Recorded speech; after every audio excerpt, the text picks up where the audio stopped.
Olá, pessoal. Que bom que você está aqui. Vamos continuar com essa aula sobre as epístolas paulinas.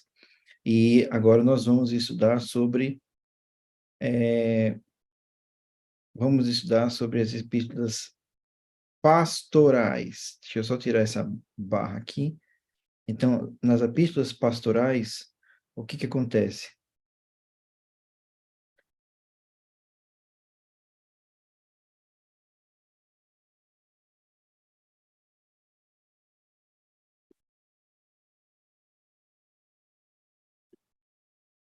Pronto, tirei ali a barra que estava me atrapalhando. Então, voltando aqui. O que que acontece nas epístolas pastorais? O apóstolo Paulo ele vai escrever agora cartas para indivíduos, né? Então, nós vamos ver aqui ele preocupado com essas pessoas, esses jovens que se dedicaram ao ministério e o acompanharam em diversos lugares e aprenderam com ele. Isso aqui é uma motivação que Paulo nos dá, né, para que nós possamos trabalhar com os jovens, ensinar os jovens, instruir os jovens.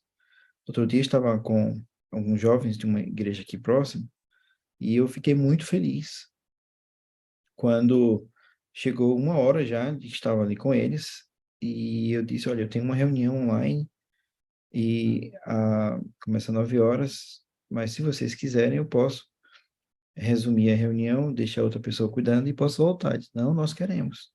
Então eu fiquei muito feliz porque eles queriam estudar a Bíblia, queriam fazer perguntas bíblicas. E os jovens, nós precisamos ensinar, instruir. E aqui está na verdade, nós não sabemos a idade de Tito, né? Não sabemos a idade dele, mas daqui a pouco nós vamos estudar sobre Timóteo, que era um jovem, e mais especificamente aqui sobre os auxiliares de Paulo, as pessoas que o ajudavam. Paulo ele não ficava sozinho, ele sempre estava com alguém. Ele nunca fez uma viagem missionária sozinho. E essas pessoas aprendiam dele, aprendiam muito com ele. Quem era Tito? Se você lembra lá de Corinto, né, quando Paulo foi pregar em Corinto, e essa história está relatada aqui em Atos 18, né, depois que ele pregou para os judeus da sinagoga, eles expulsaram Paulo. E Paulo ficou muito chateado, mas ele não desistiu. Mas olha o que ele escreveu e o que aconteceu depois desse incidente. Opondo-se eles, aqui os judeus, né, e blasfemando, sacudiu Paulo as vestes e disse-lhes: Sobre a vossa cabeça o vosso sangue. Eu dele estou limpo, e desde agora vou para os gentios. Saindo dali, entrou na casa de um homem chamado Tício, justo, que era temente a Deus. A casa era contígua à sinagoga, bem do lado da sinagoga. Então, muitos teólogos acreditam que esse aqui era o Tito, ah, que Paulo vai escrever a sua carta. Em Gálatas 2, versículo de 1 a 2, diz assim: 14 anos depois, subi outra vez a Jerusalém, com Barnabé, levando também Tito. Subi em obediência a uma revelação. Ele expus o evangelho que prego entre os gentios, mas em particular aos que pareciam de maior influência, para de algum modo não correr ou ter corrido em vão. Então, Tito está acompanhando Paulo, agora ele está escrevendo, né, a carta aos Gálatas, e lembra desse incidente aqui. Em 2 Coríntios 7, de 5 a 7, olha o que está acontecendo. Paulo ele está ali sofrendo, né? Porque chegando nós à Macedônia, nenhum alívio tivemos. Pelo contrário, em tudo fomos atribulados, lutas por fora, temores por dentro. Porém, Deus, que conforta os abatidos, nos consolou com a chegada de Tito, e não somente com a sua chegada, mas também pelo conforto que recebeu de vós, referindo-nos à vossa saudade, ao vosso pranto, ao vosso zelo por mim, aumentando assim o meu regozijo. Então, Paulo aqui, ele está agradecendo pela vinda, né, pela chegada de Tito. Tito era gentio, né? Ele morava em Corinto, e ele apoiou muito o ministério de Paulo. Apoiou muito o ministério de Paulo. E quando Paulo escreveu essa carta, né, eles estavam numa ilha. Tito estava numa ilha, a ilha de Creta. E aí o que aconteceu?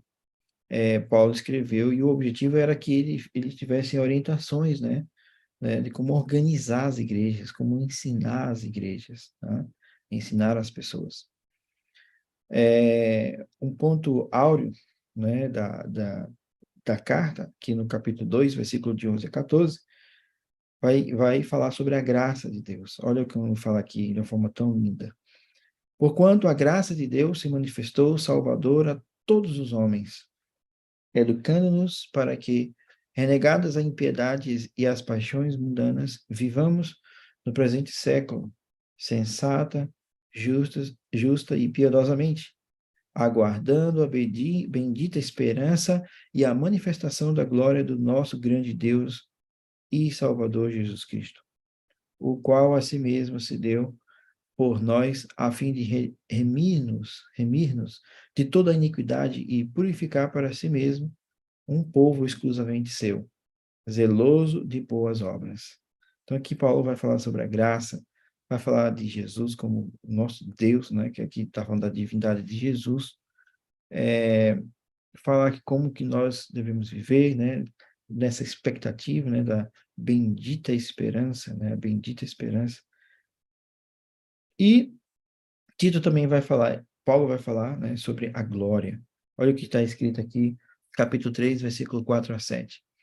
Quando, porém, se manifestou a benignidade de Deus, nosso Salvador, e o seu amor para com todos, não por obras de justiça praticadas por nós, mas segundo sua misericórdia, ele nos salvou mediante o lavar regenerador e renovador do Espírito Santo, que ele derramou sobre nós ricamente por meio de Jesus Cristo, nosso Salvador, a fim de que, justificados pela graça, nos tornemos seus herdeiros segundo a esperança da vida eterna, né? Então, a regeneração é através do Espírito Santo, tá?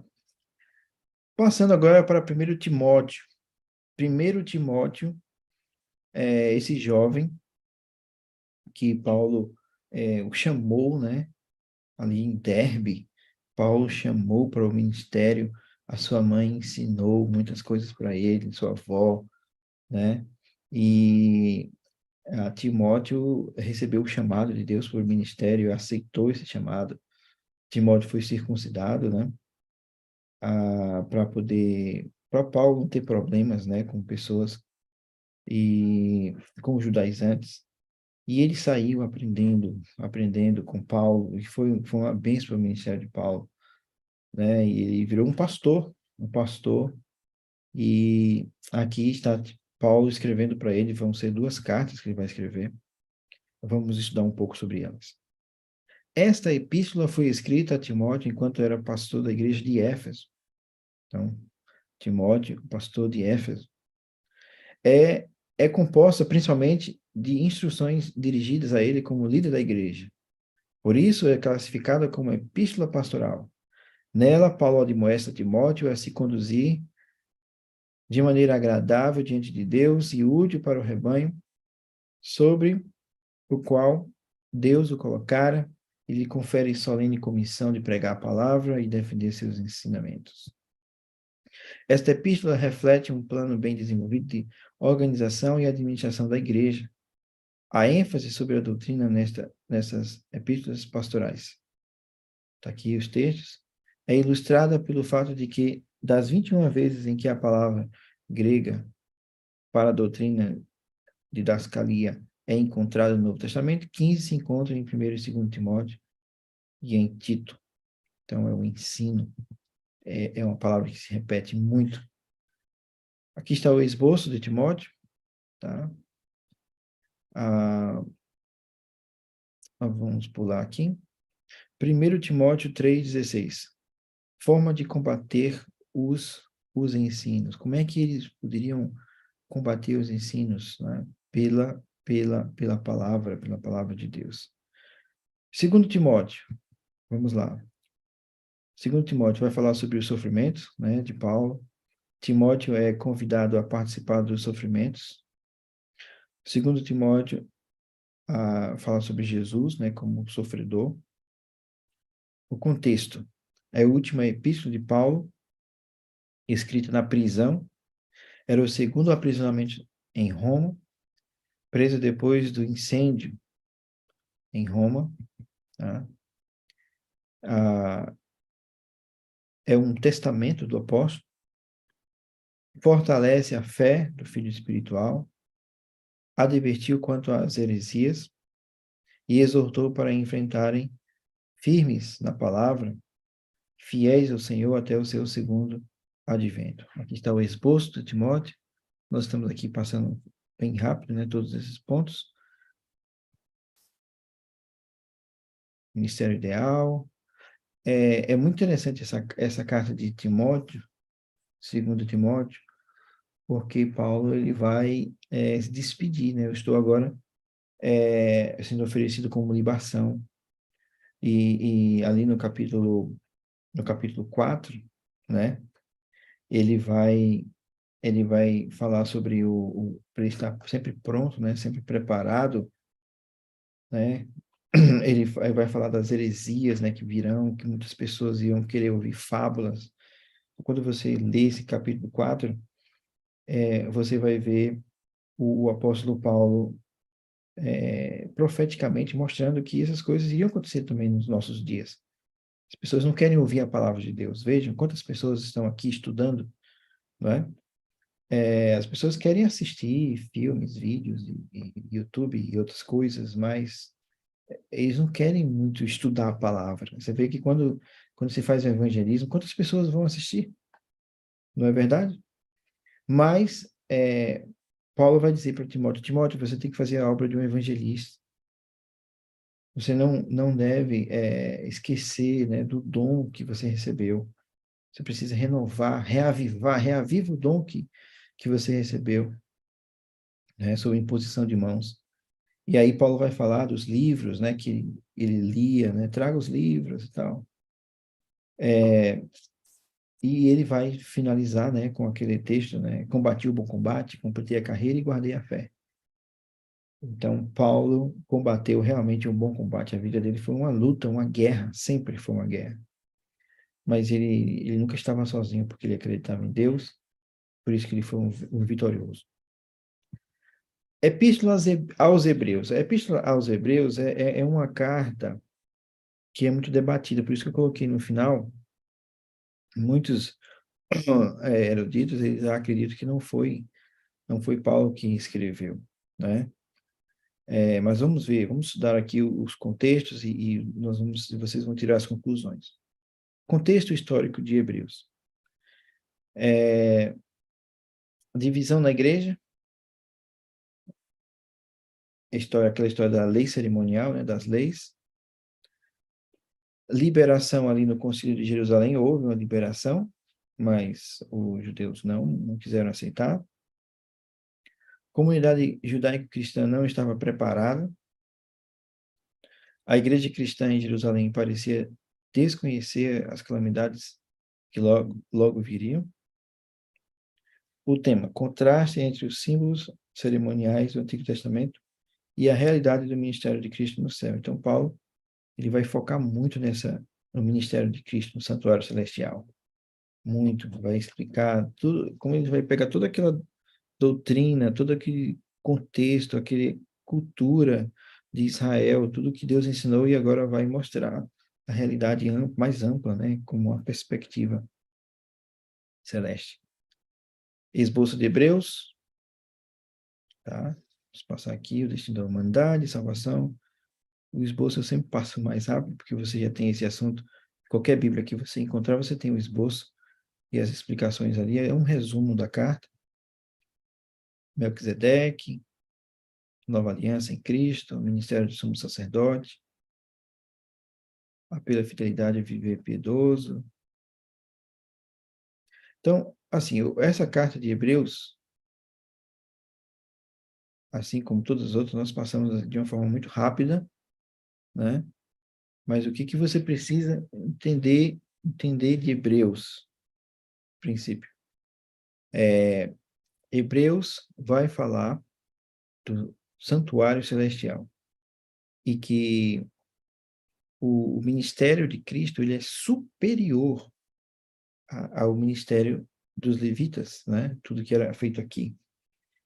Então imagine só, os judeus eles passaram a vida inteira vendo aquilo, né, que era feito no templo, e agora Jesus vem e começa a explicar para eles que aquilo ali eram símbolos, que ele era o Cordeiro, que não foi fácil para os judeus aceitarem, os judeus cristãos, né, e eles acreditaram, ouviram, foram batizados, mas ficava assim alguma coisa ainda, e é por isso que Paulo veio trazendo todas aquelas mensagens, mostrando que tudo era melhor, né?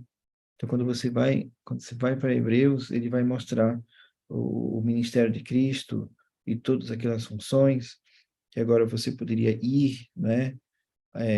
No capítulo 4 com ousadia, né? Com convicção ao trono da graça, né? Em Jesus Cristo. E uma das coisas que mais vai se destacar é que o sacrifício de Cristo era melhor. Tudo de Jesus era melhor, né? Melhor. Essa é a parte que vai mais aparecer aqui nessa carta aos Hebreus. Eu queria, nesse momento, passar para a fase final. Nós fizemos aqui um resumo muito grande, né, das cartas. Muito pouco tempo que nós tivemos para estudá-las, mas para você ter uma noção geral dessas cartas. E agora você vai ter uma noção geral da teologia de Paulo, fazendo um resumo geral de tudo. Que tipo de pensador foi Paulo? Então, ele era um pastor, né? Ele cuidava das pessoas, ele se preocupava com as igrejas, ele orava pelas igrejas, pelas pessoas. Se você ler Romanos, o último capítulo de Romanos, ele vai citando os nomes das pessoas. Olha, a casa de fulano, a igreja na casa, né? De todos os irmãos, ele vai mencionando ali. Paulo era um plantador de igrejas. Por onde ele ia, ele saía plantando igrejas.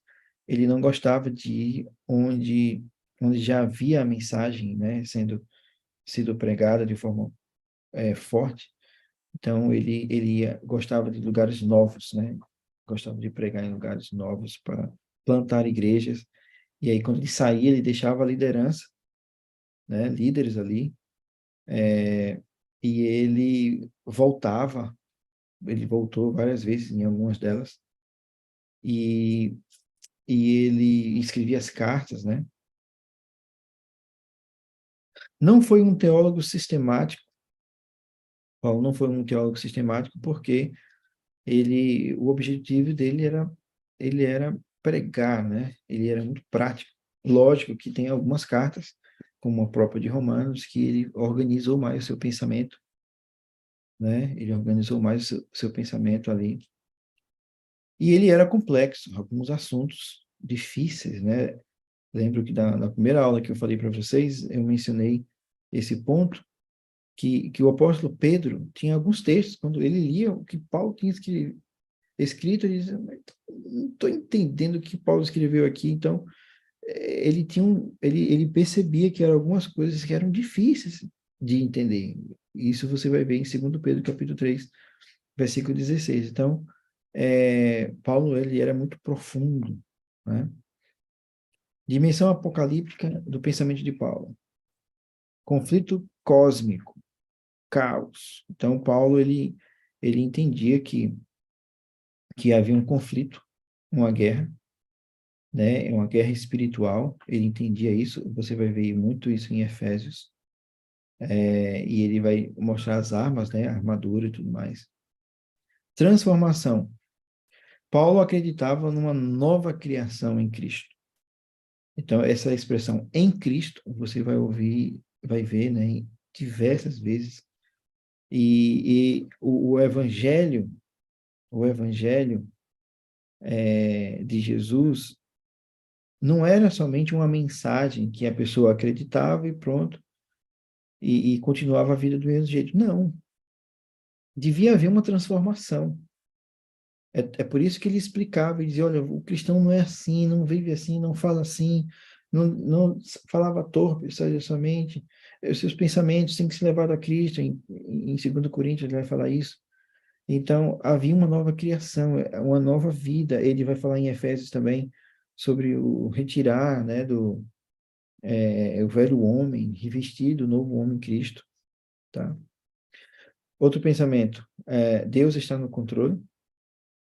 A, a morte e a ressurreição de Cristo, ele tem um papel crucial na mensagem de Paulo, tanto que em 1 Coríntios 2 ele vai dizer que é como se ele fizesse uma avaliação do que ele pregou em Atenas. Eu preguei com sabedoria, mas eu percebi que o fruto não foi tão grande e eu prefiro pregar a Cristo. Então, ele simplificou mais a sua mensagem para falar mais de Cristo. Existem lugares onde a gente prega e mesmo você sem querer se aprofundar muito, mas as pessoas têm dificuldade de entender os textos bíblicos. Então, Paulo percebeu que ele precisava focar em Cristo, exaltar Cristo. Esse era o ponto dele, né? E que Deus estava no controle de todas as coisas. A soberania de Deus também está operando em cada questão e comunidade cristã. Então, Deus, como soberano, ele está sobre tudo. Quando Cristo revive a cada dia no estilo de vida, nos padrões de comportamento dos que seguem a Cristo. Então, a ideia aqui é que a nossa vida precisa refletir a vida de Cristo, né? E a cada dia eu preciso demonstrar aquilo que Jesus foi, os padrões, o meu comportamento, seguindo o que Jesus foi. Aspectos do discurso teológico de Paulo. Jesus era divino? Sim, com certeza. Em vários textos ele vai mencionar a divindade de Cristo, né? Uma nova versão do monoteísmo. Como assim, a nova versão do monoteísmo? Porque os cristãos, né, os judeus, eles tinham aquela concepção, né, o Deus é um. E aí? Por isso que os judeus tiveram dificuldades em aceitar Jesus, porque eles passaram a vida inteira dizendo Deus é um, Deus é um, Deus é um, e agora chega Jesus e fala, eu também sou. E eu sou um com o Pai. Então, isso não foi fácil para os judeus aceitarem, e Paulo vai explicar isso, né, de diversas formas.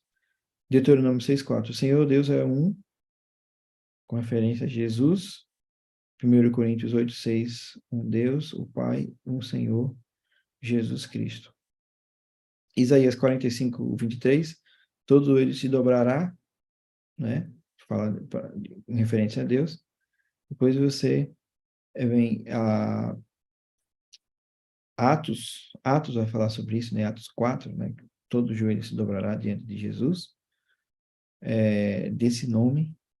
Filipenses 2:9-11, ao nome de Jesus se dobre todo o joelho. Então, veja, as expressões que foram no passado referidas a Jesus, a Deus, e agora estão sendo referidas a Cristo.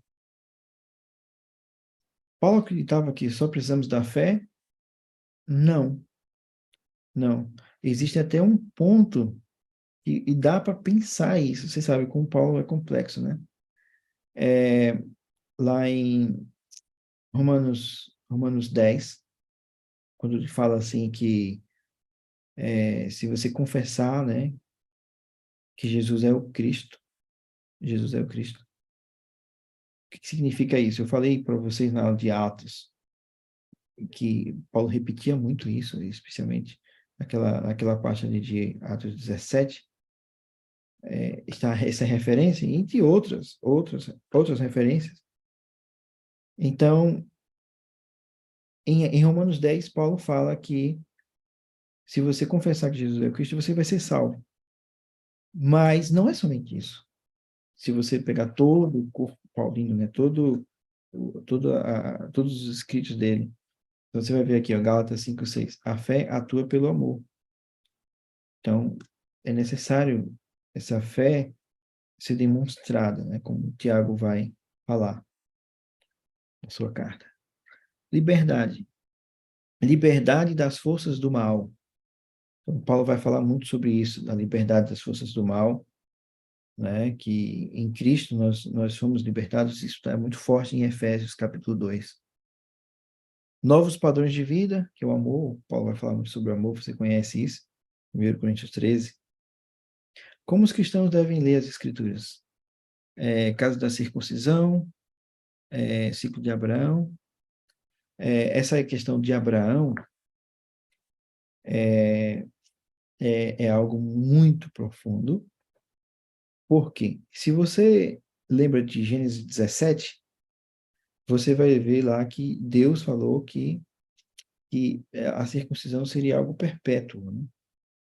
Seria algo perpétuo. Mas você também sabe que o povo judeu rejeitou o plano de Deus, né?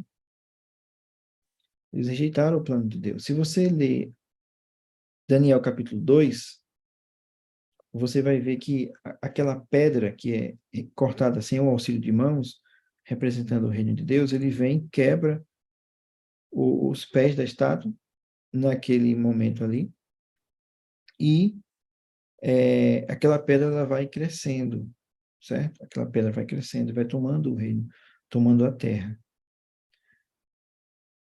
Qual é a interpretação primária disso? A interpretação que Jesus viria, né, para o povo judeu, e o povo judeu iria o aceitar, e o reino de Deus ia crescer aqui na terra. Então não haveria necessidade de segunda vinda.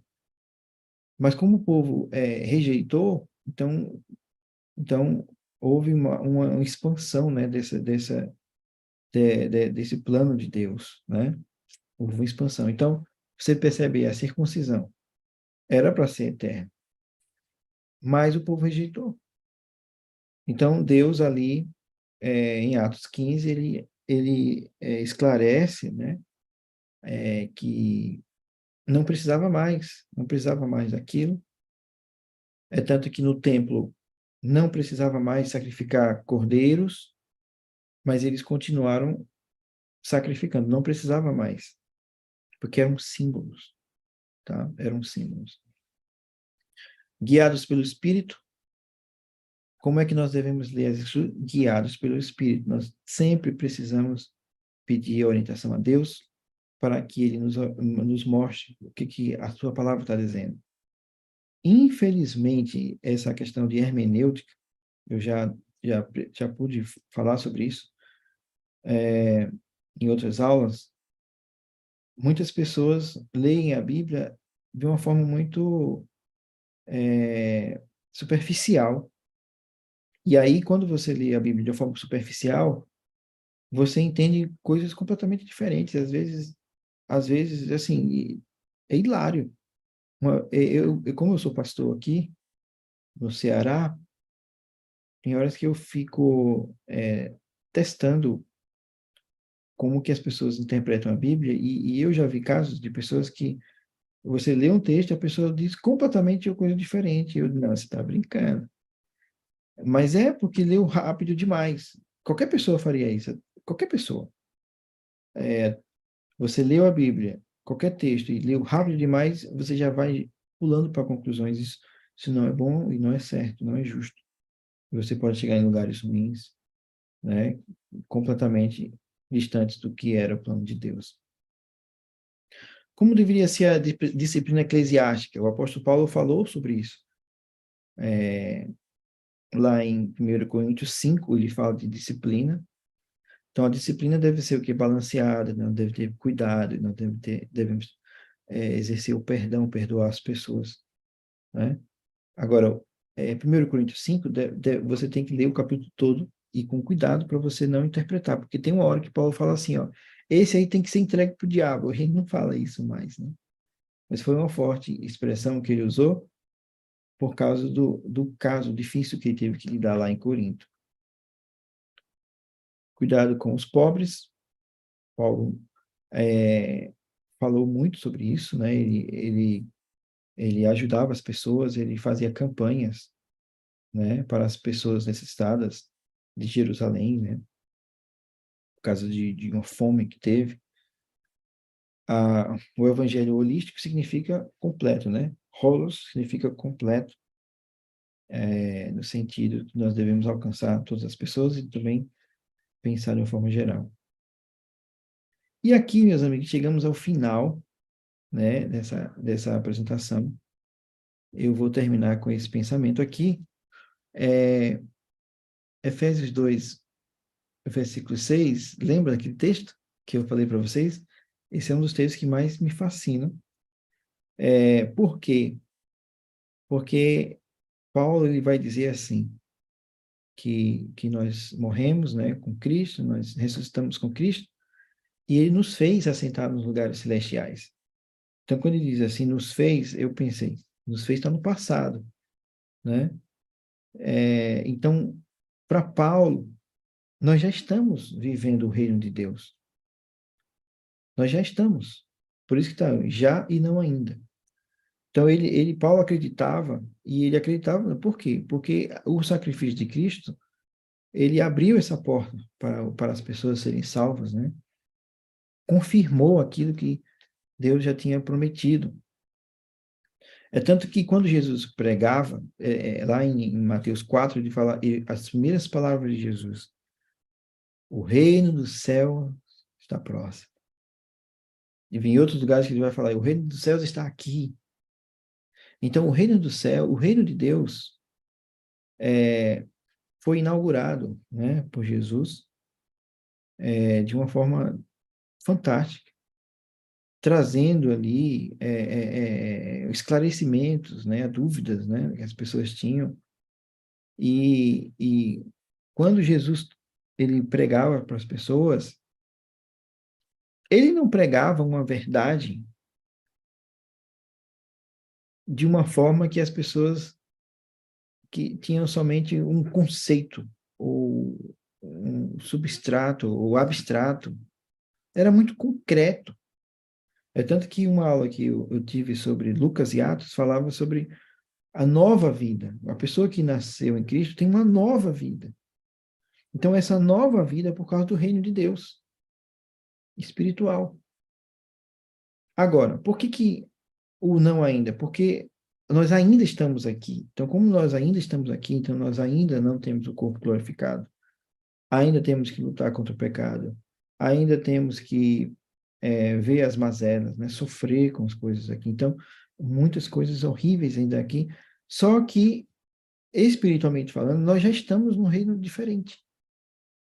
Então, esse é um conceito que você vai ver muito em Paulo, do já e não ainda, porque ele tinha essa paz, né? Ele tinha essa paz.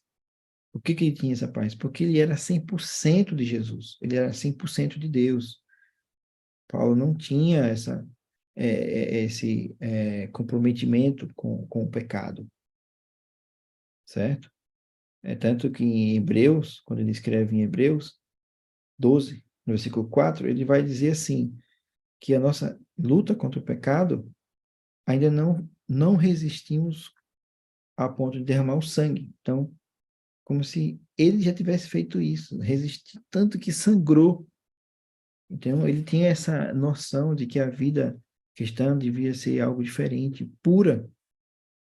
E, amigos, eu finalizo esse estudo sobre Paulo dizendo para vocês o seguinte: se você continuar a sua vida cristã do mesmo jeito, você não vai ter a experiência de Paulo, não vai ter a experiência dos apóstolos.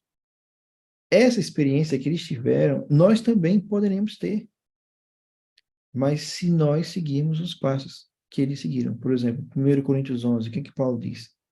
Sede meus imitadores, assim como eu sou de Cristo. Então, esse é o segredo.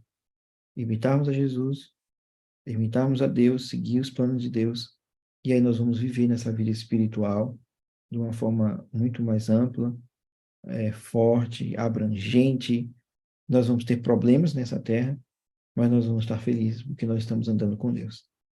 Deus abençoe você e que esses conteúdos possam ter abençoado sua vida. Nós, muitas coisas não podemos falar, não falamos com profundidade, mas ficou aí apenas o início, né, uma proposta para você entender mais sobre a Bíblia e se aprofundar mais na palavra do Senhor. Eu convido a você para fazer uma oração nesse momento. Querido Deus e Pai, quero te agradecer por esses amigos que estudaram, que assistiram essas aulas, que o Senhor possa fortalecer os corações, que o Senhor possa colocar esse compromisso no coração de todos nós, de viver para o Senhor 100%, e assim, obedecendo a tua palavra, crendo no teu evangelho, vencer o mal e ser um testemunho para as pessoas. Obrigado pela graça, obrigado pela salvação, obrigado pela justiça. Tua palavra nos diz que o justo viverá pela fé. Que o Senhor nos fortaleça, que o Senhor nos dê os dons, que nós possamos viver uma vida plena na tua presença, em comunidade com a igreja. Te peço em nome de Jesus. Amém. Deus abençoe você. Um forte abraço, meus amigos.